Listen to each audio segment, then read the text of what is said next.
देखिए, मुर्शिदाबाद की स्थिति जो है या पश्चिम बंगाल की स्थिति है या वक्फ बिल बोर्ड का जो विरोध की बात जो लोग कर रहे हैं, वक्फ बोर्ड को समझने की जरूरत है। और मैं तो यह कहूँगा कि वक्फ बोर्ड संशोधन विधेयक जब पार्लियामेंट में आया तो देश के माननीय गृह मंत्री, जो माननीय प्रधानमंत्री नरेंद्र मोदी जी की सरकार के द्वारा वक्फ संशोधन बिल लाया गया था, तो उस बिल पर माननीय गृह मंत्री श्री अमित शाह जी ने एक एक चीज़ों को समझाया, बारीकी से समझाया कि यह मुसलमानों के खिलाफ नहीं है, यह गरीब मुसलमानों के हित में है। हमारी बहनें जो विधवा हो गई हैं उनके हित में है, हमारे मुस्लिम समाज की बहनें जो हैं, नौजवानों के हित में है, उनके शिक्षा देने के हित में है। ऐसे लोग जो कुंडली मारकर वक्फ बोर्ड की जमीन पर कब्जा करके अकूब संपत्ति जिन्होंने हासिल कर लिया था, उनको माननीय प्रधानमंत्री जी को इसके लिए बहुत बहुत अभिनंदन और आभार की बिहार के एनडीए के नेताओं के न्योता को उन्होंने स्वीकारा है। हम सब जानते हैं कि एक व्यक्ति जब पुरुषार्थी होता है, जब उसके मन में यह ललक होती है कि हम पर इस देशवासियों ने जो जिम्मेदारी सौंपी है,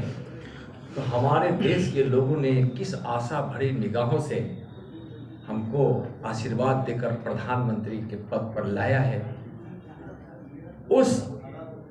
आशा को पूरा करने के लिए हम सब जानते हैं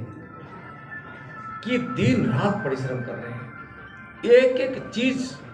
को बड़ी बारीकी से व्याख्या भी करते हैं, वह व्यवहारिक रूप में आए और इसका क्रियान्वयन हो, इसके लिए भी खुद